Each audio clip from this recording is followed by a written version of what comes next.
வாரத்தின் முதல் நாளே தேவனை தொழுது கொள்ளும்படியாக கூடி வந்திருக்கிறதான உங்கள் யாவருக்கும் கிறிஸ்து இயேசுவின் நாமத்தினாலே உங்களை வாழ்த்துகிறேன். போன வாரம் கிருபையின் உபதேசங்கள், ஒரு தவறான உபதேசங்களை குறித்து நாம் கற்றுக்கொண்டு வருகிறோம். எது தவறான உபதேசம்? கிருபையின் உபதேசங்கள் என்று சொல்லி நிறைய காரியங்கள் என்ன செய்யறாங்கன்னா போதிக்கிறான். நாம் கிரியை செய்யாமல் ரட்சிப்பை பெற்றுக்கொள்ள முடியும் அப்படின்னு சொல்லிட்டு இந்த கிருபையின் உபதேசங்களை போதிக்கிறவங்க என்ன செய்யறாங்கன்னா, ஜனங்கள் என்ன செய்யறாங்கன்னா வஞ்சிக்கிறாங்க. பாருங்க, நாம் ரட்சிப்பை பெற்றுக்கொள்ள வேண்டும் என்று சொன்னால் நாம் என்ன செய்யணும்னா கிரியை செஞ்சே ஆகணும். என்ன கிரியை? தேவனுக்கு ஏற்ற கிரியை நம்ம செஞ்சே ஆகணும். தேவனுடைய வார்த்தைகளுக்கு நாம் கீழ்ப்படியாமல் நாம் ரட்சிப்பை என்ன செய்ய முடியாதுன்னா பெற்றுக்கொள்ள முடியாது. அது பாவ மன்னிப்பாக இருந்தாலும் சரி, அந்த ரட்சிப்பாக இருந்தாலும் சரி, அல்லது நித்தியத்திலே நாம் தேவனை தரிசிக்க போறோம் இல்லைங்களா, நித்திய மீட்பு, அந்த ரட்சிப்பாக இருந்தாலும் சரி, எந்த ஒரு ரட்சிப்புக்கு நாம் என்ன செய்ய வேண்டும் என்று சொன்னால் தேவனுக்கு ஏற்ற கிரியை நம்ம என்ன பண்ணணும், கண்டிப்பா செஞ்சே ஆகும். ஆனா கிருபையின் உபதேசங்களை போதிக்கணும் என்ன சொல்றாங்க, அதெல்லாம் அவசியமே இல்லை, நீங்கள் கிரியை செய்ய வேண்டிய அவசியமே கிடையாது. தேவன் கிருபையினால் உங்கள் பாவங்களை என்ன செய்வாரு, அவர் மன்னிப்பார். நீங்க எவ்வளவு பாவம் வேணாலும் செய்யலாம். தேவன் என்ன பண்ணுவார்னா கிறிஸ்துவின் ரத்தத்தை கொண்டு உங்கள் பாவங்களை என்ன பண்ணிட்டே இருப்பாரு, அப்படியே சுத்திகரிச்சுட்டே இருப்பாரு. அதனால நீங்க சாகிற வரை நீங்கள் பாவம் செஞ்சாலும் நீங்க என்ன ஆக மாட்டீங்க, கெட்டு போக மாட்டீங்க. பாருங்க, வேத வாக்கியம் அப்படி போதிக்கிறது. பாருங்க, இவங்க அப்படி சொல்றதுக்கு காரணம் என்ன? ஏன் இந்த மாதிரி உபதேசங்கள்லாம் சபைக்குள்ளேயே திணிக்கிறாங்க? பாவம் செய்வதை நிறுத்தவே முடியாது. இந்த வேத வாக்கியத்துல பாருங்க, யோனா புஸ்தகம் 4ஆம் அதிகாரம் 2ஆம் வசனத்துல அந்த கடைசி பகுதியை பாருங்க. தேவனை பற்றி, நீர் இரக்கமும் மன உருக்கமும் நீடிய சாந்தமும் மிகுந்த கிருபையுள்ளவரும் தீங்குக்கு மனஸ்தாபப்படுகிறவருமான தேவன் என்று அறிவேன். இந்த வேத வாக்கியத்தை நல்லா கவனிங்க. இங்க தேவனை பற்றி சொல்லப்பட்டிருக்கு இல்லைங்களா, இதை அவங்க என்ன பண்ணிக்கிறாங்கன்னு எடுத்துக்கிறாங்க. தேவன் எப்படிப்பட்டவர்? அவர் இரக்கம் உள்ளவர், மன உருக்கம் உள்ளவர், நீடிய சாந்தமும் மிகுந்த கிருபையும் உள்ளவர். இந்த வாக்கியங்கள்லாம் எடுத்துட்டு அவங்க என்ன சொல்றாங்கன்னா, தேவன் இப்படிப்பட்டவரா இருக்கிறாரு, அதனால நாம் என்ன பாவம் செய்தாலும் தேவன் நம்ம மேல் எப்படி இருப்பாரு, இரக்கமும் மன உருக்கமும் நீடிய சாந்தமும் மிகுந்த கிருபையும் உள்ளவரா இருப்பாருன்னு போதிக்கிறான். நினிவே பட்டணத்தை தேவன் அழிக்க ஏன் யோனாவையும் அனுப்புறாரு? ஏன்னா அவங்களுடைய அக்கிரமம் எங்க வரைக்கும் எட்டுதுங்க, தேவனுடைய சமூகம் வரைக்கும் எட்டுது. ஏன் தேவன் அவங்கள மன்னிக்கல? எப்பொழுது மன்னித்தார்? அவங்க பொல்லாத கிரைகளை விட்டு மனம் திரும்பி ரட்டுடுத்தி சாம்பல் உட்கார்ந்து தேவனை நோக்கி ஜெபித்த போதுதான் தேவன் அவங்களுடைய கிரியைகளை கண்டுதான் என்ன செய்யறாருங்க, மன்னிக்கிறார், மனஸ்தாபப்படுறார். இந்த வேத வாக்கியமே நமக்கு போதுமானது இல்லைங்களா? நினிவே பட்டணத்தை தேவன் ஏன் அழிக்க ஏன் முயற்சி பண்றார்? காரணம் என்ன? அவங்களுடைய அக்கிரமம். தேவன் ஏன் அந்த பட்டணத்தாரை மன்னிக்கிறார்? காரணம் என்ன? அவங்க என்ன செய்யறாங்க, ரட்டுடுத்தி சாம்பல் உட்காராங்க, மனம் திரும்பி. தேவன் அவங்களுடைய கிரியைகளை பார்க்கிறார். ஆமா, இவங்க என்ன இருக்கிறாங்க, மனம் திரும்பி இருக்கிறாங்க. தேவன் சொல்லி இருந்த தீங்கை செய்யாதபடிக்கு மனஸ்தாபப்பட்டார். பாவம் செஞ்சுட்டே இருந்தோம்னா தேவன் பாவங்களை அப்படியே மன்னிச்சுட்டே இருப்பாரு. மோசையின் நியாயப்பிரமாணம் கொடுக்கப்பட்டது இல்லைங்களா, அதுல பாத்தீங்கன்னா குற்ற நிவாரண பலி, பாவ நிவாரண பலி, நிறைய பலிகளை தேவன் கொடுத்திருந்தார். என்ன நினைக்கிறாங்கன்னா, இஸ்ரவேல் ஜனங்கள் பாவம் பண்ணிட்டு அந்த பலி செலுத்தினாலும் பாவங்கள் மன்னிக்கப்பட்டுரும். தேவனுக்கு விரோதமா ஒரு குற்றம் பண்ணிட்டாங்க, அல்லது நியாயப்பிரமாணத்துக்கு விரோதமா குற்றம் பண்ணிட்டாங்க, ஒரு பலி செலுத்தின என்ன இருந்த பாவம் மன்னிக்கப்பட்டுரும். அல்லது ஏதோ ஒரு பாவம் பண்றோம், ஏதோ ஒரு அக்கிரமம் பண்றோம், பலி செலுத்தின பாவங்கள் என்ன பண்ணப்படுங்க, மன்னிக்கப்படும். இப்படிதான் யோசிக்கிறான். உண்மையிலே தேவன் இந்த பலிகளை கொடுக்கும்போது ஒரு எச்சரிப்பையும் கொடுத்திருந்தார். அந்த பலிகள் யார் செலுத்தணும் தெரியுங்களா? இப்ப நான் தேவனுடைய பிரமாணத்தை அறிஞ்சுக்கிறேன், நான் ஒரு இஸ்ரவேலன்னு வச்சுக்கோங்களேன், நான் ஒரு யூதனா இருக்கிறேன். நியாய பிரமாணத்துல தேவனுடைய பிரமாணங்களை அறிந்து கொண்டு நான் ஒரு பாவம் பண்ணிட்டு தேவனுடைய சமூகத்துல தேவாலயத்துல போய் பலி செலுத்துறேன்னு வச்சுக்கோங்க. ஒரு பாவ நிவாரண பலியோ ஒரு குற்ற நிவாரண பலியோ ஏதோ ஒரு பலி நான் செலுத்துறேன்னா என்னுடைய பாவங்கள் மன்னிக்கப்படுமா? அவங்க சொல்றாங்க அது மன்னிக்கப்படும். ஏன்னா தேவன் பலியை கொடுத்துக்கிறார். அப்ப எவ்வளவு பாவம் வேணாலும் பண்ணலாம் இஸ்ரவேல் ஜனங்கள், அந்த பாவங்களை தேவன் எப்படி மன்னிச்சிருவாரு? இந்த பலி செலுத்துறதுனால மன்னிச்சிருவாருன்னு சொல்றான். உண்மையிலே நியாயப்பிரமாணத்தை கொடுக்கும்போது பலிகள் எதற்கு என்பதை தேவன் தெளிவாக கொடுத்துக்கிறார் பாருங்க. லேவியராகமம் 4ஆம் அதிகாரம் 2ஆம் வசனம் பாருங்க. இஸ்ரவேல் புத்திரரிடத்தில் சொல்ல வேண்டியது என்னவென்றால், ஒருவன் கர்த்தருடைய கட்டளைகளில் யாதொன்றை அறியாமையினால் மீறி செய்யத்தகாதை செய்து பாவத்துக்கு உட்பட்டால். பாருங்க, இஸ்ரவேல் புத்திரர் அந்த வேதவாக்கியத்தை பாருங்க. நீ இஸ்ரவேல் புத்திரரிடத்தில் சொல்ல வேண்டியது என்னன்னா, இஸ்ரவேல் புத்திரர்ல ஒருத்தன் கர்த்தருடைய கட்டளைகளில் யாதொன்றை அறியாமையினால், நல்லா கவனிங்க, எப்படி மீறுறாரு? அறியாமையினாலதான் மீறுறாரு. அப்படி மீறிட்டானா அவன் செய்யத்தகாதவன் என்ன பண்ணிக்கிறான்? செஞ்சுக்கிறான். அப்படி செய்யும் போது அவன் எதைக்கு உட்படுறான்? பாவத்துக்கு உட்படுறான். அப்படிப்பட்டவன் தான் எதை செலுத்தணுங்க? பலி செலுத்த வேண்டும். நல்லா தெளிவா புரிஞ்சுக்கங்க. அறியாமையினால் பாவம் செய்து, யாதொன்றையும் அறியாமையினால், பிரமாணம் தெரியாம பாவம் பண்ணிட்டான், அவனுக்கு தான் என்னங்க? பலி. இன்னொரு வேத வாக்கியத்தை பாருங்க, இதே பகுதியில லேவியராகமம் 4ஆம் அதிகாரம் 13ஆம் வசனத்துல, இஸ்ரவேல் சபையார் எல்லாரும் அறியாமையினால் பாவம் செய்து காரியம் தங்கள் கண்களுக்கு மறைவா இருக்கிறதினால் கர்த்தருடைய கட்டளைகளில் யாதொன்றை மீறி செய்யத்தகாது செய்து பாவத்துக்கு உட்பட்டு குற்றவாளிகள் ஆனால். ஒட்டுமொத்த இஸ்ரவேல் ஜனங்களும் என்ன பண்ணிக்கிறாங்க பாருங்க, அறியாமையினால பாவம் பண்ணிட்டான். எப்படி பாவம் பண்ணிக்கிறாங்க? அறியாமையினால் பாவம் செய்து, அது தங்கள் கண்களுக்கு அவங்களுக்கு தெரியவே இல்லை, அது பாவம் என்று அவங்களுக்கு தெரியவே இல்லை. கர்த்தருடைய கட்டளைகளில் யாதொன்றை மீறிட்டான், அறியாமையினால் மீறிட்டான், தெரியல அவங்களுக்கு. அவங்க என்ன செலுத்தலாம்? போய் பலி செலுத்தலாம். இஸ்ரவேலன் அறியாமையினால் பாவம் செஞ்சதை என்ன செலுத்த முடியுங்க? பலி செலுத்த முடியும். இஸ்ரவேலர்கள், ஒட்டுமொத்த இஸ்ரவேல் ஜனங்களும் ஏதோ ஒரு காரியத்திற்காக பிரமாணத்தை மீறிட்டான், அறியாமையினால் பிரமாணத்தை மீறிட்டான். அவங்க என்ன செய்யலாம்? பலி செலுத்தலாம். 22ஆம் வசனம் பாருங்க, லேவியராகமம் 4ஆம் அதிகாரம் 22ஆம் வசனம். ஒரு பிரபு தன் தேவனாகிய கர்த்தருடைய கட்டளைகளில் யாதொன்றை மீறி அறியாமையினால் செய்யத்தகாதை செய்து பாவத்துக்கு உட்பட்டு குற்றவாளிகள் ஆனால். ஒருத்தர் என்னோட விவாதம் பண்ற, என்ன விவாதம் பண்றாருன்னா, பாவம் செஞ்சாலும் தேவன் என்ன செய்வாரு? மன்னிச்சிருவாரு. தேவன் கருணை உள்ளவரா இருக்கிறாரு, மிகுந்த இரக்கம் உள்ளவரா இருக்கிறாரு. நீங்க அப்படி கடின மனுஷனா இருக்கிறீங்க, தேவனை மன்னிக்கும் போது உங்களுக்கு என்ன பிரச்சனைன்னு கேட்கிறாரு. இந்த இடத்துல ஒரு பிரபு இருக்கிறாரு, பிரபு ராஜா யாரோ ஒருத்தர் இருக்கிறாரு. நியாய பிரமாணத்தை அறியாமையினால் என்ன பண்ணிட்டாருங்க? மீறிட்டார். அறியாமை, தெரியாம மீறிட்டார்.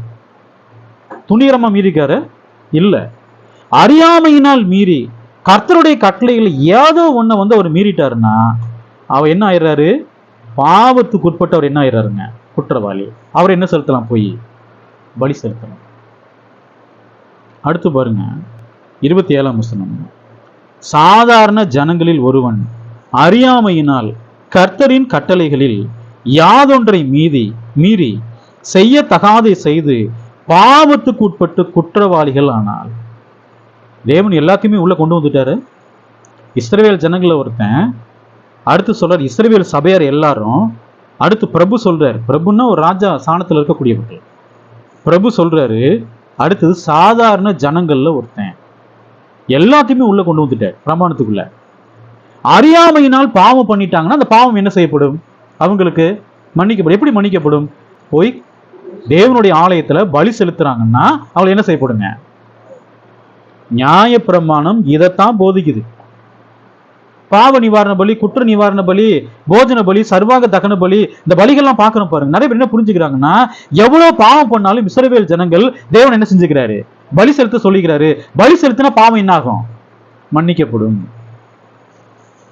தேவன் தெளிவா பிரமாணத்தை கொடுத்தார். கர்த்தருடைய கட்டளையை அறியாம மீறிட்டானா அவனுக்கு தான் பலி. என்னாகமம் 15ஆம் அதிகாரம் 30-31 பாருங்க. அன்றியும் தேசத்திலே பிறந்தவர்கள் ஆகிலும் அந்நியர்கள் ஆகிலும் எவனாவது துணிகரமாய் யாதொன்றை செய்தால், மோசையின் நியாய பிரமாணத்துக்கு விரோதமாக, கர்த்தருடைய கட்டளைக்கு விரோதமாக துணிகரமா ஏதோ ஒரு பிரமாணத்தை அவன் மீறானா, அவன் கர்த்தரை நிந்திக்கிறான். அவன் ஆத்துமா தன் ஜனத்தில் இராதபடிக்கு அறுப்புண்டு போக வேண்டும். இஸ்ரவேல் ஜனங்கள்ல ஒருத்தன் பிரமாணத்தை அறிந்து துணிகரமா மீறினானா, தேவன் சொல்றாரு, அந்த ஆத்துமா கர்த்தரை நிந்திக்கிறான், அந்த ஆத்துமா ஜனத்தில் இராதபடிக்கு அறுப்புண்டு போக வேண்டும் அப்படின்னு சொல்றாரு. அவனுக்கு மன்னிப்பு இருக்க? மன்னிப்பே கிடையாது. அவன் இஸ்ரவேலனாக இருந்தாலும் சரி, தனி மனிதன் ஒருவனாக இருந்தாலும் சரி, பிரபுவாக இருந்தாலும் சரி, யாராக இருந்தாலும் கர்த்தருடைய கட்டளையை துணிகரமா மீறினாங்கன்னா அவங்களுக்கு என்ன கிடையாது? மன்னிப்பு என்பதே கிடையவே கிடையாது. அடுத்த வசனம் பாருங்க. அவன் கர்த்தரின் வார்த்தையை அசட்டை பண்ணி அவர் கற்பனையை மீறினபடியால் அந்த ஆத்துமா அறுப்புண்டு போக வேண்டும், அவன் அக்கிரமம் அவன் மேல் இருக்கும் என்று சொல் என்றார். அவ என்ன பண்ணிக்கான் பாத்தீங்களா? கர்த்தரின் வார்த்தையை அசட்டை பண்ணி காண்றார். கர்த்தருடைய கட்டளையை துணிகரமா அவன் மீறானா யார் அசட்டை பண்றான்?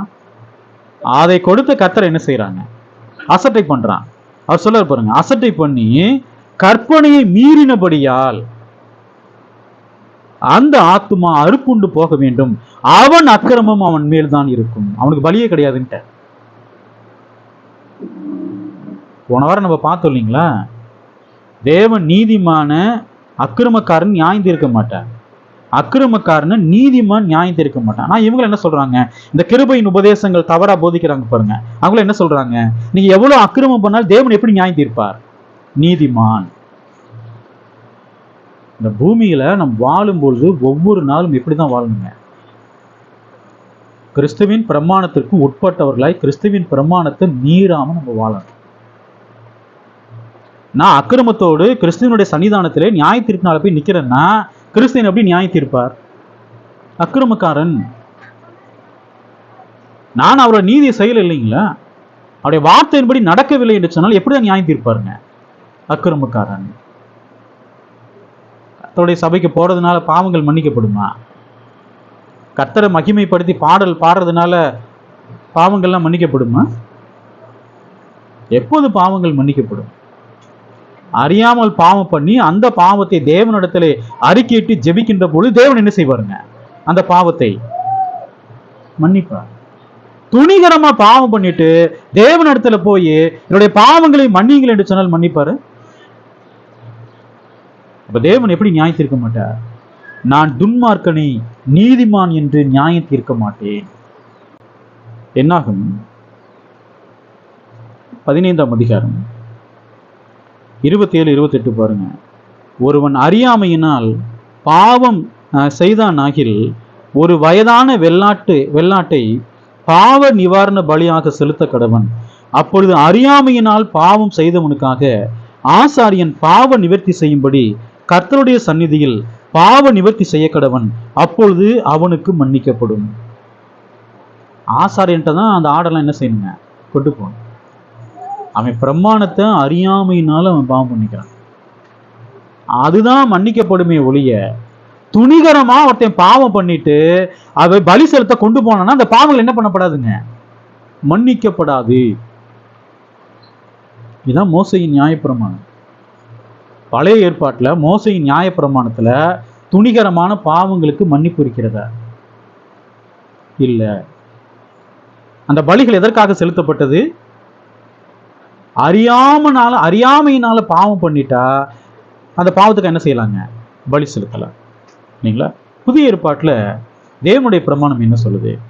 எபிரேயர் 10ஆம் அதிகாரம் 26, 27 பாருங்க. சத்தியத்தை அறியும் அறிவை அடைந்த பின்பு நாம் மனப்பூர்வமாய் பாவம் செய்கிறலாம் இருந்தால் பாவங்கள் நிமித்தம் செலுத்தத்தக்க வேறொரு பலி இனி இராமல் நியாய தீர்ப்பு வரும் என்று பயத்தோட எதிர்பார்க்குதலும் விரோதிகளை பட்சிக்கும் கோபாக்கினையுமே இருக்கும். இந்த பிரமாணம் என்ன சொல்லுது? கிறிஸ்துவின் பிரமாணம் சத்தியத்தை அறியும் அறிவை,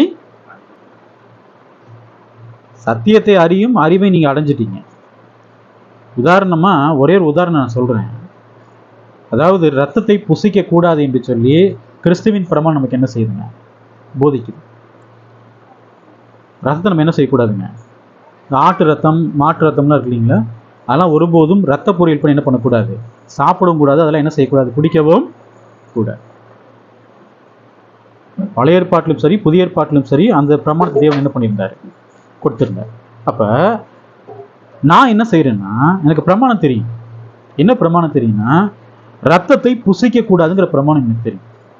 நான் என்ன பண்றேன்னா, கடையில போய் ரத்தம் வாங்கி அதை பொரியல் பண்ணி சாப்பிட்றேன். நான் இப்ப என்ன ஆயிட்டேன்? மனப்பூர்வமா பாவம் பண்ணிட்டேன். சத்தியத்தை அறியும் அறிவை நான் அடைஞ்சுக்கிறேன். நான் என்ன பண்ணிட்டேன்? மனப்பூர்வமா பாவம் பண்ணிட்டேன். இந்த விஷயங்கள்லாம் நல்ல பயங்கரமா போதிப்பாங்க. எந்த விஷயங்கள்? ரத்தத்தை புசிக்க கூடாது, அது செஞ்ச பெரிய பாவம்ன்றான். ஏன் மற்ற பிரமாணத்தை பத்தி ஏன் பேசுறதே இல்லை? விபச்சாரம், பேசித்தனம் எவ்வளவு இருக்குங்க? அசுத்தம், காம விகாரம், எரிச்சல், கோபம், பொறாமை, இதெல்லாம் பெரிய பாவமே கிடையாதா?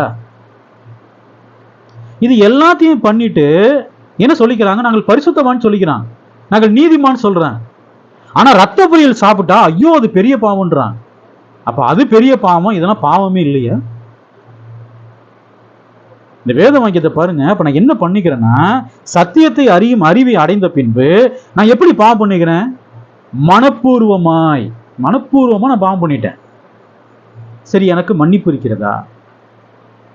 வசனத்துல பாருங்க, மனப்பூர்வமாய் பாவம் செய்யலாம் இருந்தால் பாவங்களின் நிமித்தம் செலுத்தத்தக்க வேறொரு பலி இனி இராமல். உலகத்தில் வாழக்கூடிய எல்லாருக்கும் ஒரே ஒரு பலியை கொடுத்து முடிச்சிட்டார் தேவன். இந்த பலி யாரு? வேற, அதுக்கப்புறம் வேற பலியே கிடையாது.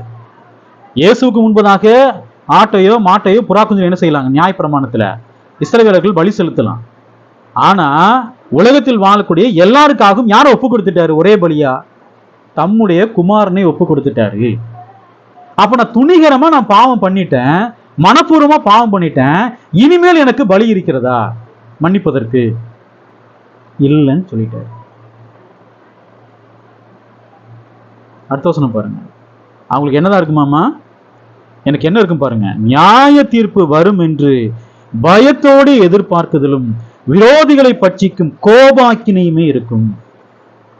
பலி இல்லை, ஆனா இன்னொன்று இருக்கு. அது என்ன? நியாய தீர்ப்பு தான் எனக்கு இருக்குது. நியாய தீர்ப்புல தேவன் எனக்கு என்ன தீர்ப்பு கொடுப்பாரு? கோபாக்கினை.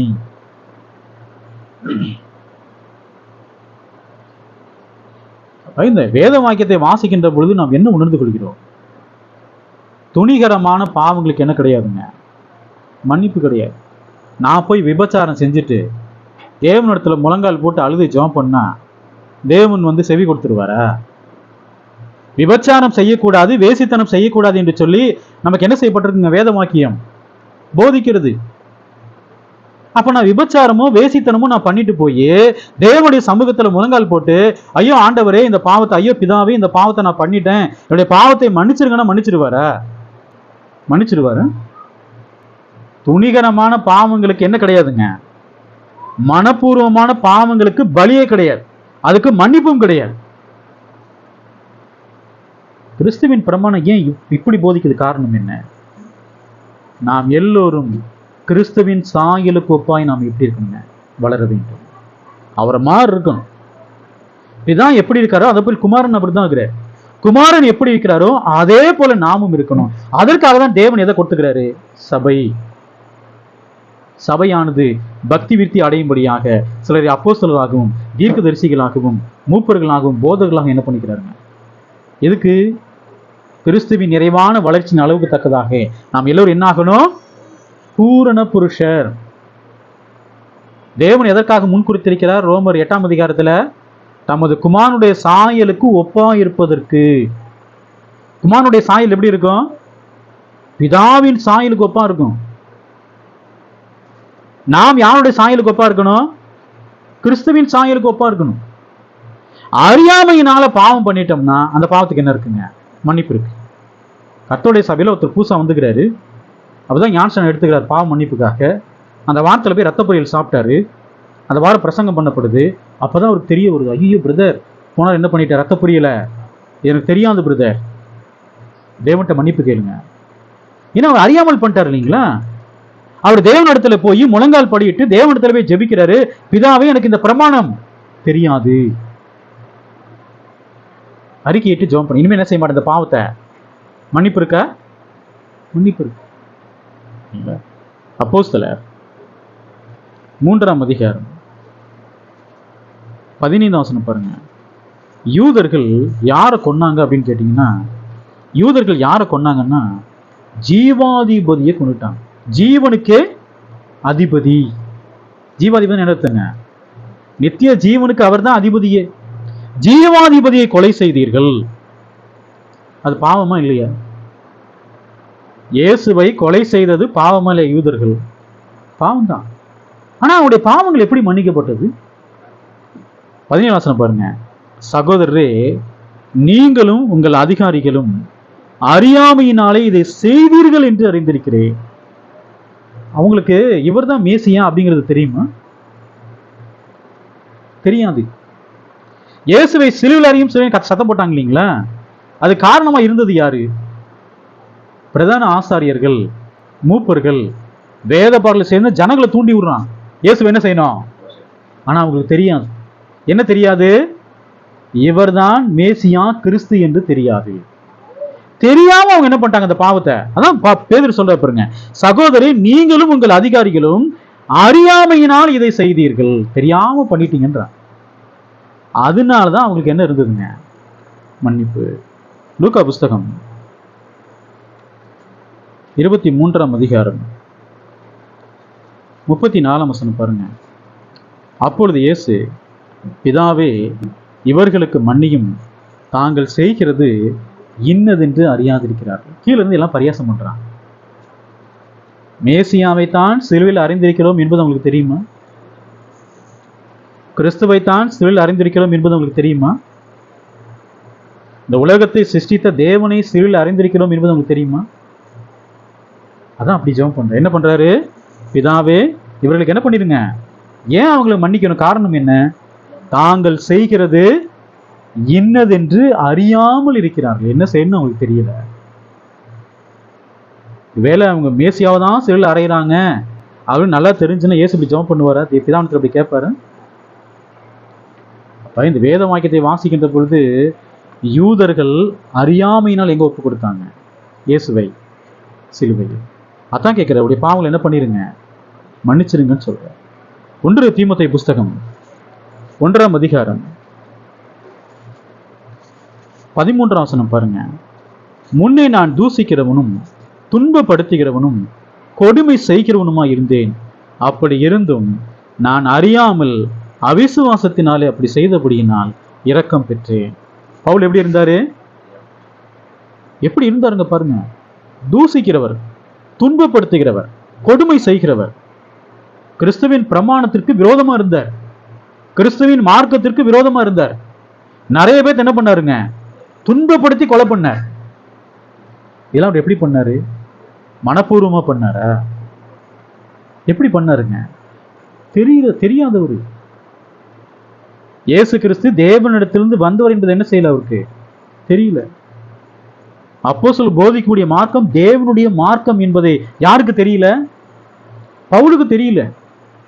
அப்ப இவ்வளவு பேர்த்த அவர் கொலை பண்ணிக்கிறாரு, துன்பப்படுத்திக்கிறாரு. அவர் சொல்ல பாருங்க, நான் அறியாமல் அவிசுவாசத்தினாலே. எப்படிதான் பண்ணத? அறியாம அவிசுவாசத்தினால்தான் அப்படி பண்ண. அவர் என்ன பெற்றுக்கொண்டார்? இரக்கம். இரக்கம் பெற்றேன். அப்ப இந்த வேத வாக்கியத்தை நம்ம வாசிக்கின்ற பொழுது நாம் என்ன உணர்ந்து கொள்கிறோம்? என்ன உணர்ந்து கொள்றாங்க? துணிகரமான பாவங்களுக்கு என்ன கிடையாது? மன்னிப்பு என்பது கிடையாது. மனப்பூர்வமான பாவங்களுக்கு என்ன கிடையாது? அது மோசையின் நியாய பிரமாணமாக இருந்தாலும் சரி, கிறிஸ்துவின் பிரமாணமாக இருந்தாலும் சரி, துணிகரமான பாவங்களுக்கு என்ன கிடையாது? மன்னிப்பு என்பது கிடையாது. கிறிஸ்துவின் பிரமாணத்திற்கு உட்பட்டு நம்ம இருக்கிறோம். அப்ப பாவம் செய்யலாமா? பாவத்தை நேசிக்கணுமா வெறுக்கணுமா? பாவத்தை வெறுக்க வேண்டும். ஒவ்வொரு நாளும் பரிசுத்தமாய் வாழ என்ன செய்யணுங்க? கற்றுக்கொள்ள வேண்டும். கிறிஸ்துவை போல் நீதியை செய்ய வேண்டும். கிறிஸ்துவின் அடிச்சுவடுகளில் நடக்க வேண்டும். அப்போஸ்தலர்கள் முதல் நூற்றாண்டு கிறிஸ்தவர்கள் எதுல நடந்தாங்க? கிறிஸ்துவின் அந்த அடிச்சுவடுல அவங்க நடக்கும்போது, அந்த ஓட்டத்தை முடிக்கும் போது அவங்க யார் மாதிரி இருப்பாங்க? கிறிஸ்துவை போல் இருப்பாங்க. நமக்கும் அதே கட்டளை தான் கொடுக்கப்பட்டிருக்கு. யாரோட அடிச்சுவடை பின்பற்ற வேண்டும்? கிறிஸ்துவின் அடிச்சுவடு. அந்த ஓட்டத்தை நம்ம முடிக்கின்ற பொழுது நம்ம யாருடைய சாயலுக்கு ஒப்பா இருப்போம்? குமாரனுடைய சாயலுக்கு ஒப்பா இருப்போம். அப்ப கிருபையின் உபதேசங்களை போதிக்கிறவங்க என்ன சொல்றாங்க? எவ்வளோ பாவம் வேணாலும் பண்ணலாம், தேவன் கிருபையுள்ளவரா இருக்கிறாரு, மனதுருக்கம் உள்ளவரா இருக்கிறாரு, இரக்கம் உள்ளவரா இருக்கிறாரு, அதனால எவ்வளவு பாவம் செஞ்சாலும் அவர் என்ன பண்ணிடுவாரு? மன்னிச்சிருவார். வனாந்தரத்திலே எகிப்திலே கிளம்பின ஜனங்கள் வனாந்தரத்திலே செத்து போனதற்கு காரணம் என்ன? தேவனுடைய பிரமாணத்துக்கு கீழ்ப்படியவே இல்லை, தேவனுக்கு எதிர்த்து நிக்கிறாங்க. தேவன் வாய்ப்பை கொடுத்தாரு, அந்த வாய்ப்பை பயன்படுத்தல. தேவன் என்ன பண்றாங்க? வனாந்தரத்திலே அழிச்சு போட்டார். இஸ்ரவேல் யூதா கோத்திரங்கள் இருந்தது, தேவன் மனம் திரும்பும்படி வாய்ப்பை கொடுத்தாரு. அந்த வாய்ப்பை அவங்க பயன்படுத்தவே இல்லை. தேவன் என்ன பண்ணிட்டார்? எல்லாத்தையும் அழிச்சு போட்டார். இஸ்ரவேல் கோத்திரத்தை முற்றிலுமா அழிச்சு போட்டார். யூதா எங்க ஒப்பு கொடுத்தாருங்க? சிறைக்கு ஒப்பு கொடுத்தார். கிறிஸ்துவனுடைய வார்த்தைகளுக்கு யூதர்கள் செவி கொடுக்கல. என்ன பண்ணாரு? கிபி 70 தேவாலயம் முதற்கொண்டு எல்லாத்தையும் என்ன பண்ணிட்டாருங்க? அழிச்சு போட்டார். பாவம் என்பது மிகவும் ஆபத்தானது. அக்கிரமம் என்பது மிகவும் ஆபத்தானது. நிறைய பேர் அதெல்லாம் பெருசா என்ன பண்றது, சிந்திக்கிறதும் இல்லை. பாவன தேவன் மன்னிச்சிருவார். பிரமாணம் அப்படி போதிக்கிறதுலாம் கிடையாது. தாவீது சொல்றார் பாருங்க, சங்கீத புஸ்தகம் 19ஆம் சங்கீதம் 13ஆம் வசனம் பாருங்க. துணிகரமான பாவங்களுக்கு உமது அடியணை விலக்கிக்காரும். என்ன கேட்கிறாரு? இந்த துணிகரமான பாவங்களுக்கு நான் என்ன கூடாது?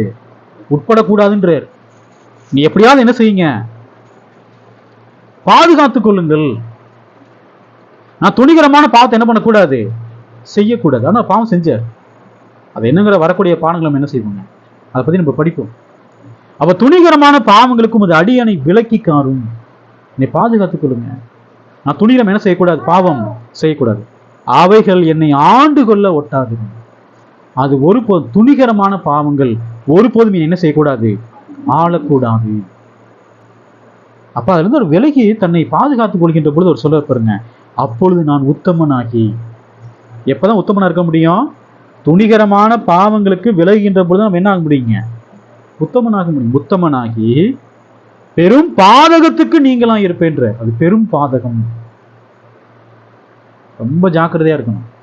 பாவம் முதல்ல ரொம்ப தூரத்துல தான் இருந்தது. இப்ப பாவம் எங்க இருக்குங்க? பாக்கிறதுக்குள்ளே பாவத்தை வச்சிருக்கீங்களா இல்லைங்களா? பாவம் ரொம்ப பக்கத்துல இருக்குது. நம்மை சுற்றி நெருங்கி நிற்கிற பாவத்தையும் பாரமான யாவற்றையும் தள்ளிவிட்டு விசுவாசத்தை துவக்குகிறவரும் முடிக்கிறவருமாய் இருக்கிற இயேசுவை நோக்கி என்ன செய்யுங்க? ஓடுங்கள். பாவம் நெருங்கி நிற்கும். ரொம்ப ஜாக்கிரதையா இருக்கு. ஏதோ ஒண்ணுல விழுந்து போயிட்டோம், மறுபடியும் அதுல மீண்டு வரது எப்படியா இருங்க? ரொம்ப கஷ்டம். இன்னும் கிருபையின் உபதேசங்கள், இன்னும் தவறான உபதேசங்கள் நிறைய இருக்கு. கர்த்தருக்கு சித்தமானால் வரக்கூடிய நாட்கள் நம்ம என்ன செய்வோம்? வரக்கூடிய நாட்கள்ல அதை குறித்து நம்ம என்ன செய்வோம்? கற்றுக்கொள்வோம். இந்த தேவனுடைய வார்த்தை கேட்டதான உங்கள் ஒவ்வொருவரையும் தேவன் தாமே ஆசீர்வதிப்பாராக. ஆமாம்.